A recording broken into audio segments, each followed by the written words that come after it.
Give me my. Like, come on, yo. What the fuck is this? Bro, give me my. Come on, just give me my phone. Let's talk about it. Why you fuckers just smiling? What you find funny? He shipped your uterus. Okay. It started like any other quiet afternoon. The kind where the house hums with routine and everyone moves on. Autopilot until a single notification shattered the calm and flipped the entire atmosphere upside down. Mendeecees wasn't looking for trouble. He wasn't even thinking about drama. He was just scrolling, half distracted, half bored, when something unusual flashed across his screen. A thumbnail, blurry, dark, suspicious, caught his eye, stopping him cold before he could swipe past it. It didn't belong in his gallery. It didn't belong on his phone. And it definitely didn't belong in the peaceful bubble the family thought they had. In an instant, the air shifted. The room felt smaller, the silence heavier, and Mendeecees felt that sharp. Instinctive tightening in his chest that always comes right before something life-altering breaks loose. Questions began racing through his mind faster than he could organize them. Where did this come from? What was inside? Why now, and why him? He stared at the screen, frozen between fear and fury, knowing that whatever he was about to open could destroy trust, relationships, and peace in one single tap. The day that began as calm was now spiraling toward an eruption no one in the house saw coming. Mendeecees leaned closer to his phone, unable to look away from the suspicious thumbnail. It was small, grainy, and unclear, but there was something in the frame, a silhouette, a shape, a moment, that his mind immediately recognized even before he consciously admitted it. His heartbeat thudded in his ears as he tapped the file. And for a split second, the screen went black, just long enough for panic to flood his body. Then the video began to load, every pixel sharpening the dread tightening in his stomach. The room seemed to disappear. Time slowed. Mendeecees wasn't breathing. When the first image appeared, he went completely still, his entire body freezing as if someone had hit pause on his life. The video was short, only a few seconds, but what it showed was unmistakable. Familiar voices, familiar faces, familiar lies. A truth he didn't ask to uncover, a truth that burned hotter because it had been hidden so carefully. Mendeecees felt the kind of shock that doesn't explode, it sinks, heavy and suffocating. His mind replayed the opening seconds again and again. How long had this been going on? Why wasn't he told? Why was this sent to him? And who recorded it? The betrayal wasn't just in the content. It was in the secrecy surrounding it. The moment he pressed play, the atmosphere shifted from confusion to certainty, from worry to rage. Mendeecees' pulse spiked as the reality settled. This wasn't an accident. This wasn't a misunderstanding. This was proof. And it was enough to ignite the confrontation he never wanted but could no longer avoid. Mendeecees burst into the room with the phone still in his hand, his face flushed with anger, disbelief, and hurt that he couldn't hide. The moment the door swung open, everyone inside knew something was terribly wrong. His voice came out sharper than he intended, but he no longer cared about volume, tone, calm explanations. And he needed them now. He demanded to know the truth, holding the phone out as if it were a weapon. The video still on screen, proof glowing like a spotlight on betrayal. The person he confronted tried to deny it at first, shaking their head, stumbling over excuses, pleading for him to listen, but Mendeecees had already listened. He had heard enough. The denials only fueled his fury. The argument escalated fast, voices overlapping, accusations flying, emotions spilling out uncontrollably. Mendeecees shouted over interruptions, over excuses, over the tightening in his chest that felt like a knife twisting deeper with every word spoken. The tension in the room grew so thick it was hard to breathe. When the person he confronted tried to grab the phone from his hand, Mendeecees jerked it back, yelling that they didn't get to hide anymore. That's when everything snapped. Words turned into action. The phone was slapped, grabbed, shoved. No one would later agree on who moved first. But the moment it flew from Mendeecees' hand and hit the floor, time slowed again. The screen cracked, then shattered. The sound of breaking glass echoed louder than their screams. For a moment, everyone froze. The argument paused. Mendeecees stared at the broken phone, chest heaving, eyes burning with a mix of rage and heartbreak. Without the device, they couldn't replay the evidence, but they didn't need to. The damage was already done. The truth was out. And the destruction lying on the floor was nothing compared to the destruction lying between them now. The moment the phone shattered, the room fell into a stunned silence.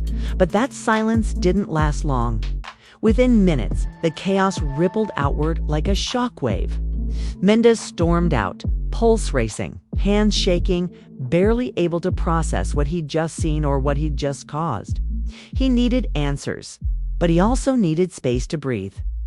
As he stepped outside, his phone now cracked but barely functional buzzed nonstop with missed calls.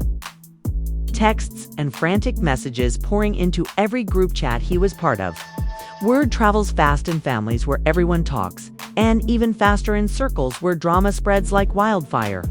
Across town, Yandy felt her phone vibrate again and again while she was in the middle of a meeting. At first, she ignored it, assuming it was the usual chatter. But once she saw the rapid-fire notifications, "Call me ASAP," "Emergency," something happened with Mendeecees. Her stomach dropped. She excused herself, rushed into the hallway, and dialed back immediately. Only to be met with confusion, half answers, and panicked voices speaking over each other. No one seemed to know the whole truth. Everyone only knew that something explosive had gone down. The group chat was a mess, screenshots flying, voice notes playing over one another, people typing paragraphs and deleting them before sending. The fragments she read made her heart pound. Video. Exposed, yelling. Phone smashed. Betrayal. Yandy felt the ground shift beneath her as she tried to make sense of the chaos. She called Mendeecees repeatedly, but each call went to voicemail, sending her deeper into worry.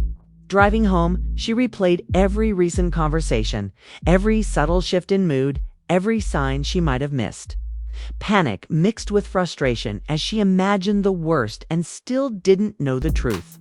By the time she reached the house, the energy was thick, heavy, and electric like the moment before a storm hits, when the sky cracks open and everything beneath it trembles. While the family scrambled behind the scenes, social media burst open like a volcano, spraying speculation across every corner of the internet. It started with a single vague tweet, someone claiming they heard something wild went down with Mendeecees. Then another post followed. Then a cryptic Instagram story, and within minutes the narratives multiplied. Fan pages picked up the rumors instantly, each adding their own spin, each claiming exclusive information that they absolutely did not have. Gossip blogs smelled blood in the water and started posting question mark heavy headlines designed to stir maximum chaos. Was something caught on camera? Is a relationship imploding behind the scenes? Hashtags erupted. Hashtag Mendeecees meltdown. Hashtag Yanda drama. Hashtag TAMAR in the middle. Each trending in its own sphere. Each fueling arguments between fans who were suddenly acting like investigators, therapists, and lawyers all at once. Some pages took sides immediately, calling Mendeecees justified. Others defended Yandy before she even said a word. Others blamed Tamar despite not knowing a single confirmed fact. Theories grew wild. Screenshots from years ago resurfaced. Old interviews were clipped and reinterpreted through a chaotic lens. And fan wars broke out in comment sections so aggressively that even neutral followers felt forced to pick a side. People claimed to have insider sources, though most were clearly just guessing. Memes were made. Threads went viral. Even verified accounts began chiming in, turning the situation into a public spectacle before anyone involved could even breathe. The story had legs, speed, and a wildfire hunger that no one could contain. By the time the sun set, the whole internet was talking about a scandal none of them actually understood. Behind closed doors, far from the noise of social media and the relentless chattering of spectators. The emotional fallout seeped into each of them like a slow, creeping poison. Mendeecees felt it first, an overwhelming mixture of rage, heartbreak, confusion, and disbelief that twisted together until he could barely tell one emotion from the other. He paced the room like a storm trapped in a cage, replaying the video in his mind on an endless loop, unable to unsee even a single frame. Every second added weight to his chest, and the more he replayed it, the less certain he became. Was he right to react the way he did? Had he misunderstood something? Or had he finally seen a truth he had been avoiding? The question spun until he felt dizzy. Yandy, meanwhile, was still reeling from the group chat chaos that had erupted like wildfire.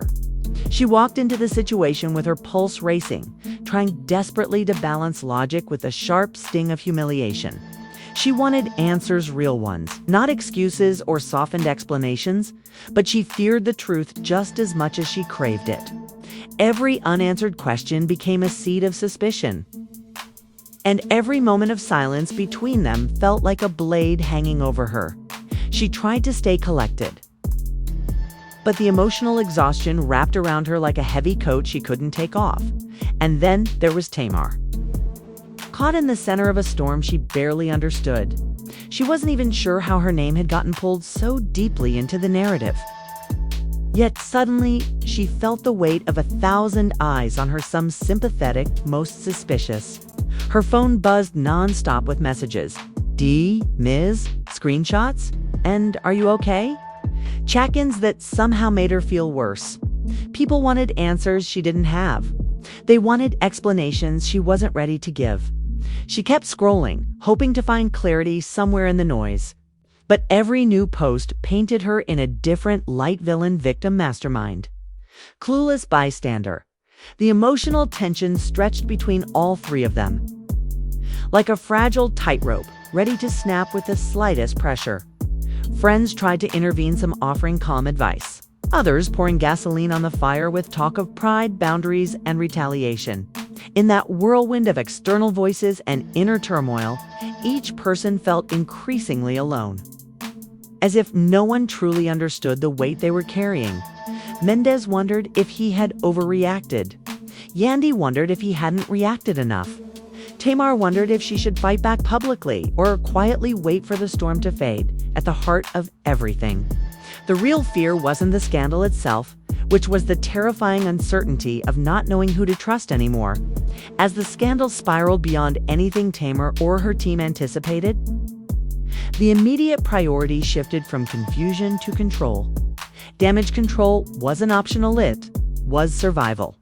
Tamar's PR manager called an emergency late-night video meeting.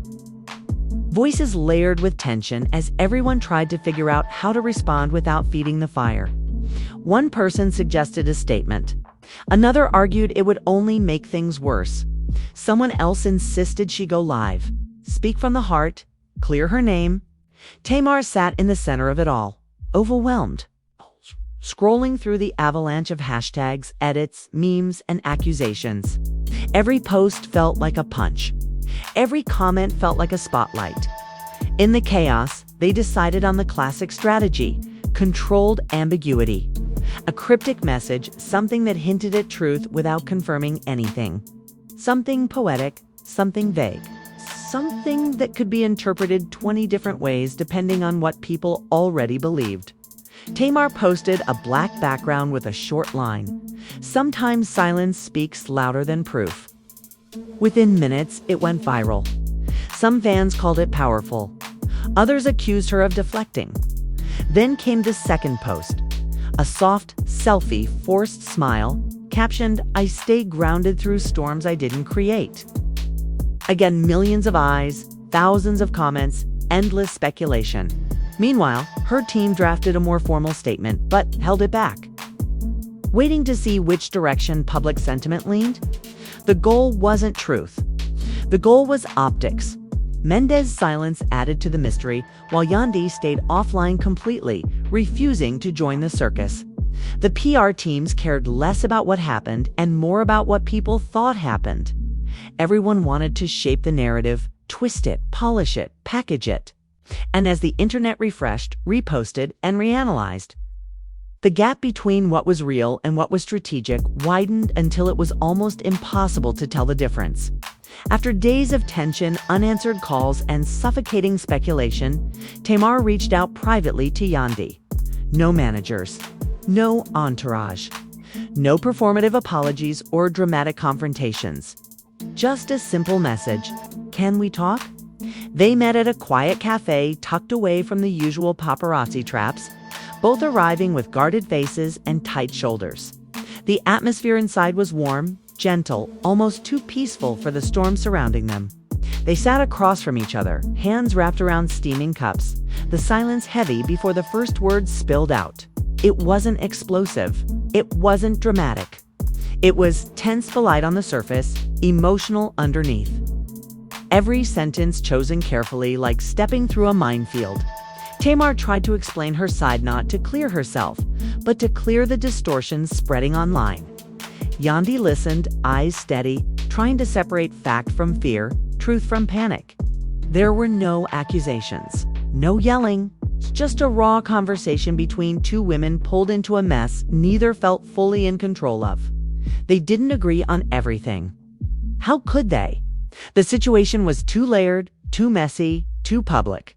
But there was a moment, small, soft, fragile, where they understood each other's exhaustion, where the weight of the situation wasn't about blame, but about survival. When they parted ways, nothing was resolved, but something had shifted. It wasn't peace, but it wasn't war either. Just two people trying to breathe in a world that wouldn't stop watching. A week later, circumstances forced all three into the same space. A high-profile charity event packed with cameras, influencers, and publicists.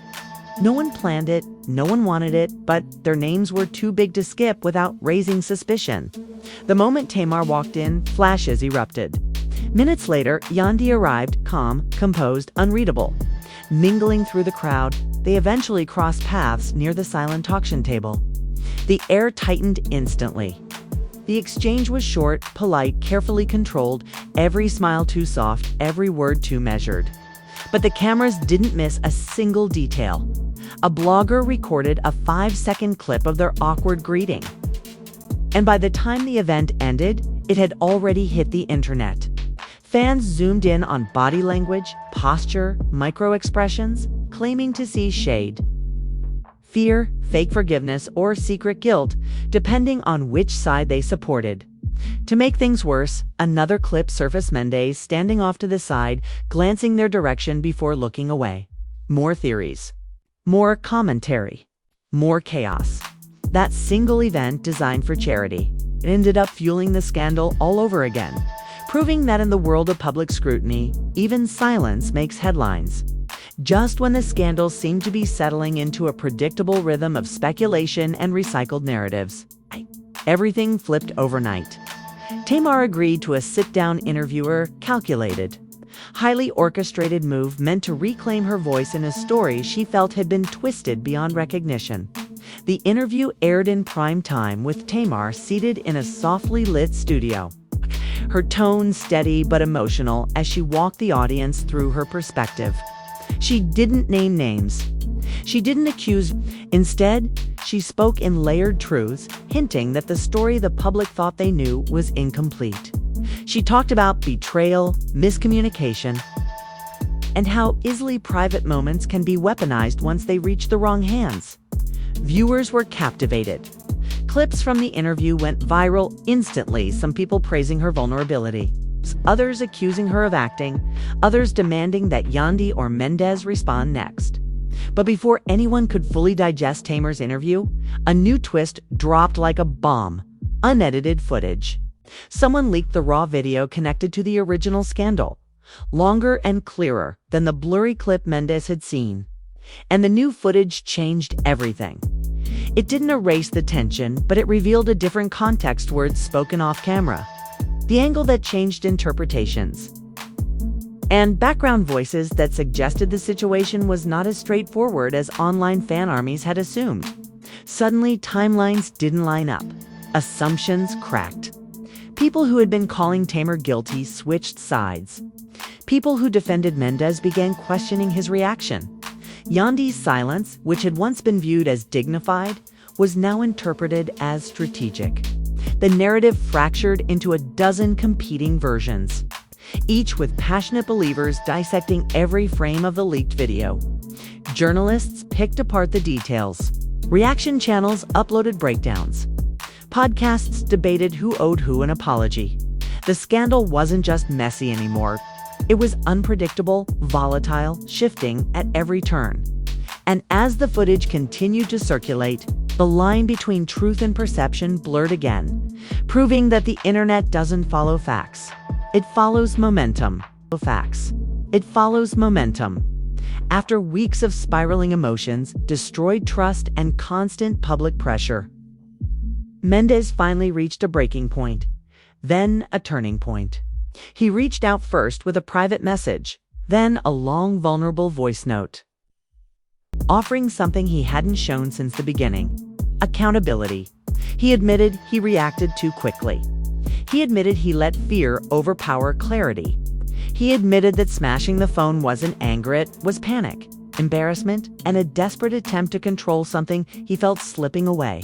When he and Yandy finally sat face to face, the conversation wasn't smooth. It wasn't gentle. It was honest. Pain surfaced. Misunderstandings were dragged out into the open. But slowly, layer by layer, they began stitching together the parts of their relationship that had torn. Forgiveness didn't come in a dramatic moment. It came quietly through long pauses, wet eyes, and the understanding that love sometimes survives what pride cannot. Tamar, meanwhile, reached out to both of them, not out of guilt, but because she wanted closure. She wanted to leave the scandal behind without lingering resentment. The three of them met privately, away from cameras, away from online noise. The conversation was awkward at first, fragile and uncertain. But as they talked, the tension softened. Mendeecees apologized again for assumptions, for tone, for letting the internet's chaos bleed into their personal lives.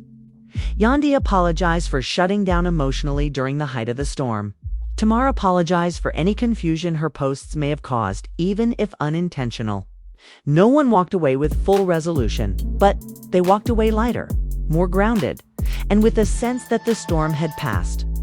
Friends close to them noticed the shift, the calmer shoulders, the softer expressions, the slower breathing. Healing wasn't linear, and it wasn't fast. But for the first time since the scandal started, they were moving forward rather than circling the same pain. In the end, the story didn't tie itself into a neat little bow. It didn't give the world a perfect answer or a dramatic final showdown. Instead, it left behind lingering truths: how one moment can spiral into a crisis, how fast the internet can twist reality, how fragile trust becomes under public scrutiny, and how easily people forget that real lives exist behind screens. Mendeecees learned the cost of reacting before understanding. Yandy learned the weight of silence when stories are built without her voice. Tamar learned how quickly narratives can turn event when you're innocent. And together, they discovered that recovery isn't about clearing your name online. It's about the conversations no one sees, the apologies that aren't posted, and the choices made when the cameras stop rolling. But the world, the audience, they never stop watching, never stop asking, never stop filling in the blanks. And that leads us to you, the viewer. Because now that you've heard this entire journey, every twist, every eruption, every truth, and every misunderstanding, the real question becomes, what do you believe actually happened? Was Mendeecees justified? Was Tamar misunderstood? Did Yandy hold back too long? Drop your thoughts, theories, or even your own interpretation in the comments below. And if you're ready for more deep dive breakdowns, more behind the scenes truth, and more explosive stories just like this one, make sure you hit that like button. Subscribe and turn on notifications so you never miss the next chapter. The story continues, and you're part of it.